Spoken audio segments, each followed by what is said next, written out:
Hello friends, आप सभी का स्वागत है अपने चैनल गुरुजी वर्ल्ड 93 पर।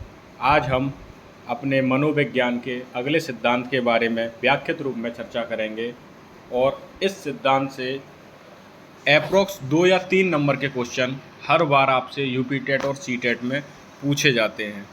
अंतर्दृष्टि या सूझ का सिद्धांत यानी इनसाइट लर्निंग थ्योरी, ये इसे गेस्टाल्टवाद की थ्योरी भी कहते हैं, जिसके बारे में हम आपको आगे बताएंगे। तो हम आज अंतर्दृष्टि या सूझ के सिद्धांत के बारे में चर्चा करते हैं।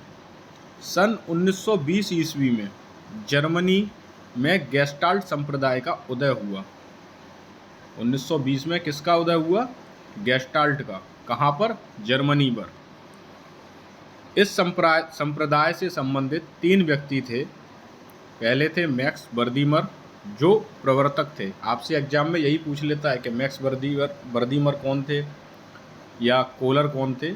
तो दूसरे थे कोलर, जो प्रयोगकर्ता थे, तथा तीसरे थे कोफक्का, जो सहयोगकर्ता थे। ये तीनों गेस्टाल्टवादी कहलाए तथा इन्होंने जो सिद्धांत दिया उसे गेस्टाल्ट सिद्धांत या गेस्टाल्टवादियों का सिद्धांत कहते हैं। यानी अंतर्दृष्टि जो सिद्धांत है या सूझ का जो सिद्धांत है उसे गेस्टाल्टवादी सिद्धांत के नाम से भी जाना जाता है। गेस्टाल्ट एक जर्मन भाषा का शब्द है। गेस्टाल्ट कहाँ का? जर्मन भाषा का शब्द है, जिसका अर्थ है समग्र आकृति या संपूर्ण आकार। गेस्टाल्ट का अर्थ हो गया समग्र आकृति या संपूर्ण आकार। अंतर्दृष्टि या सूझ का सिद्धांत, इस संप्रदाय के अनुसार कोई भी व्यक्ति समस्या के संपूर्ण आकार को देखता है। यानी कोई व्यक्ति होगा, अगर कोई समस्या होगी तो पहले वो उसका निरीक्षण करेगा पूरे का, है ना। वह समस्या की परिस्थिति के विभिन्न अंगों को समझता है एवं पूरी समस्या के संपूर्ण आकृति को देखते हुए उसके आधार पर मानसिक शक्तियों का प्रयोग कर अधिगम या कोई प्रतिक्रिया करता है। यानी कि अगर कोई समस्या हमारे सामने क्रिएट है तो हम पहले क्या करेंगे? ऐसा तो नहीं है कि डायरेक्ट घुस जाएंगे, पहले समझेंगे कि भाई समस्या है क्या, और उसके विभिन्न चरणों पर हम क्या करेंगे? विचार विमर्श करके किसी एक निष्कर्ष पर पहुंचेंगे। उसे ही हम अधिगम या कोई प्रतिक्रिया जो मानसिक शक्तियों द्वारा की जाएगी उसे अधिगम या कोई प्रतिक्रिया कहेंगे। गेस्टाल्टवादियों ने सुल्तान नामक चिंपैंजी पर प्रयोग किए थे। आप याद रखना, ये एग्जाम में काफ़ी बार पूछा हुआ है कि चिंपैंजी का नाम क्या था। तो चिंपैंजी का नाम था सुल्तान। किसने प्रयोग किया? गेस्टाल्टवादियों ने। गेस्टाल्टवादियों में जो 3 थे वो कौन कौन थे? बर्दीमर, कोलर और कोफक्का। कौन कौन? बर्दीमर, कोलर और कोफक्का। अब इस सिद्धांत को अन्य जिन नामों से जाना जाता है उसके बारे में, पहला अंतर्दृष्टि या सूझ का सिद्धांत भी कहते हैं इसे गेस्टाल्ट सिद्धांत भी कहते हैं, या गेस्टाल्टवादियों का सिद्धांत, या समग्राकार या संपूर्णाकार सिद्धांत, कोलर का सिद्धांत, या पूर्णांश का सिद्धांत। इसे इन नामों से जाना जाता है। इसलिए आप कंफ्यूज ना हो। अगर वो आपसे कल को समग्राकार या संपूर्णाकार सिद्धांत करके पूछ ले या पूर्णांश का सिद्धांत किसका है, तो आप कंफ्यूज ना हो। इस वजह से मैंने आपको पूरा डिटेल में ही बताते हुए चल रहा हूँ कि इसे जिन अन्य नामों से जाना जाता है वो नाम ये है। कोलर का जो प्रयोग था इसके ऊपर थोड़ी चर्चा करते हैं हम। कोलर ने एक भूखे चिंपैंजी को, चिंपैंजी का नाम क्या था? सुल्तान। याद रखना, चिंपैंजी का नाम सुल्तान को एक कमरे में बंद कर दिया। उसे खाने के लिए कमरे की छत में कुछ केले, यहाँ सही कर लेना, गलत टाइप हो गया, केले इस प्रकार टांग दिए कि वे चिंपैंजी की पहुँच के बाहर थे। मतलब उन्होंने एक रूम में केले इस तरीके से टांग दिए कि चिंपैंजी उस तक पहुँच ना सके। कमरे की कुछ दूरी पर कोलर ने 3-4 खाली बक्से भी रख दिए। चिंपैंजी ने उछलकर केले लेने का प्रयास किया पर सफल नहीं हो पाया। कुछ समय बाद फर्श पर रखे खाली बक्सों को देखकर उन्हें केले के नीचे ले गया। यानी अब चिंपैंजी ने क्या किया कि जो खाली बक्से पड़े हुए थे कमरों में, उनको केलों के नीचे लाके इकट्ठा करना शुरू किया। उन बक्सों पर चढ़कर केलों को प्राप्त कर लिया। यह उसकी सूझ थी। यानी उसने विचार विमर्श किया, एक थॉट उसके अंदर आया कि क्यों ना मैं इन बॉक्सों को लाके नीचे रख दूँ तो मैं केले आसानी से प्राप्त कर सकता हूँ। तो चिंपैंजी के समान बालक एवं व्यक्ति भी सूझ द्वारा सीखते हैं। तो इससे कोलर ने यह कथन निकाला कि चिंपैंजी जो हैं वो समान बालक एवं व्यक्ति की सूझ द्वारा सीखते हैं। जिस तरीके से चिंपैंजी ने किया, ऐसे ही बच्चे भी इसी प्रकार सीखते हैं। कोलर का जो दूसरा प्रयोग था, दूसरे प्रयोग में सुल्तान को ही लिया उन्होंने। पहले प्रयोग में भी सुल्तान लिया था और दूसरे प्रयोग में भी सुल्तान को ही लिया। उसमें इन्होंने सुल्तान को एक बॉक्स में बंद कर दिया और उस बॉक्स में थोड़ी दूरी पर 2 छड़ियाँ डाल दी जो आपस में जुड़ सकती थीं, तथा थोड़ी और दूरी पर केले रख दिए। सुल्तान केले प्राप्त करने के लिए बहुत प्रयत्न किया परंतु सफल ना हो सका। फिर उसने परिस्थिति को संपूर्णाकार किया, यानी कि उसने पूरी परिस्थिति को समझा, देखा, फिर उसने दोनों छड़ियों को जोड़कर केले को प्राप्त कर लिया।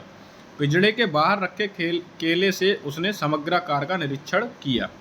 तो इसी प्रकार प्रयोग द्वारा गेस्टाल्टवादियों ने स्पष्ट किया कि कोई भी व्यक्ति, ये मोस्ट इंपोर्टेंट लाइन है, कोई भी व्यक्ति अधिगम हेतु प्रयास स्वयं नहीं करता अपितु मानसिक शक्तियों का प्रयोग करते हुए अधिगम करता है।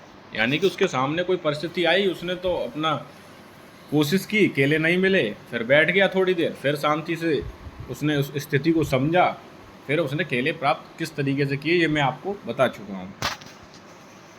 नेक्स्ट है, यह सिद्धांत 5 संप्रत्ययों पर कार्य करता है और यही संप्रत्ययों का आपसे सीक्वेंस पूछ लेता है एग्जाम में। काफ़ी बार सीटेट, यूपीटेट में आपने देखा होगा सीक्वेंस पूछ लेता है।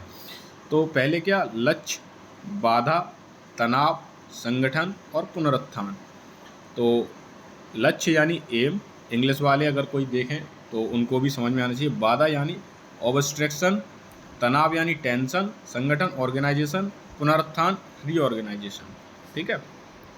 अंतर्दृष्टि या सूझ पर प्रभाव डालने वाले कुछ कारण, प्रत्यक्षीकरण, इसके बारे में भी हम व्याख्यात रूप में समझते हैं। प्रत्यक्षीकरण अंतर्दृष्टि का मुख्य आधार है।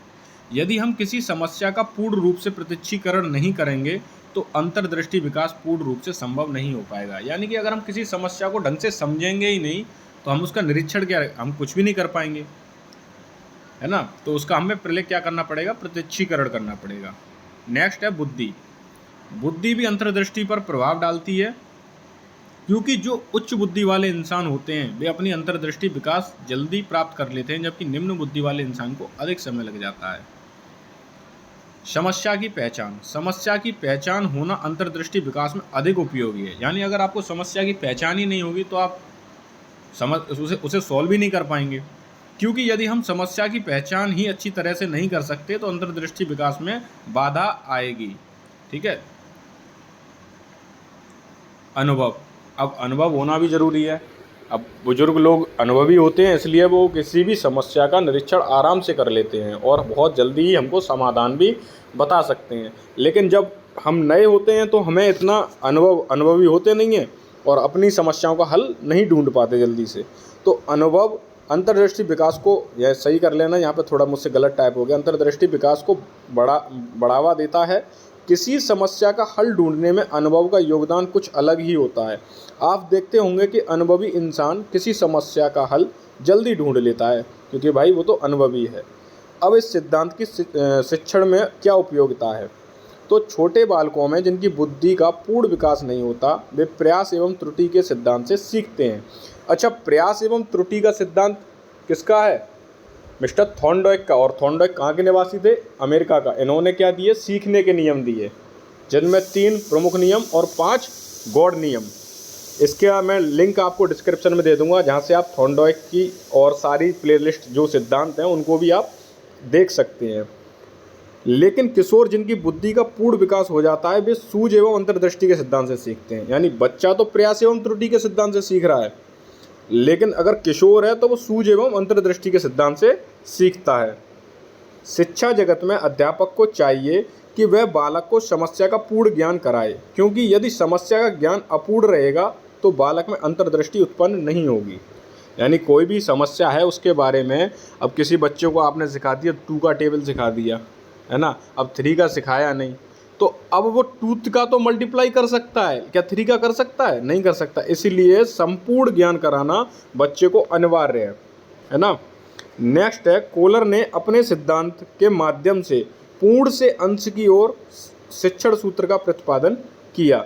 इसके द्वारा कठिन समस्या को कई भागों में बांटकर आसानी से हल किया जा सकता है। यानी कि अगर कोई समस्या बड़ी है तो उसको छोटे छोटे पार्ट में, जैसे अब मुझे किसी बच्चे को कोई चीज़ याद करानी है तो अब ये तो है नहीं कि मैं उसे एक बार में पूरा पढ़ाने की कोशिश करूं, नहीं, पहले उसे, अगर मुझे मान लो बच्चे को हिंदी बोलना सिखाना है या व्याकरण के कुछ नियम सिखाने हैं, तो पहले मैं उसको वर्णमाला से ही उठाऊंगा, ध्वनि, फिर वर्णमाला, मात्रा, इन सब का ज्ञान दूंगा, उसके बाद ही बच्चा सीख पाएगा।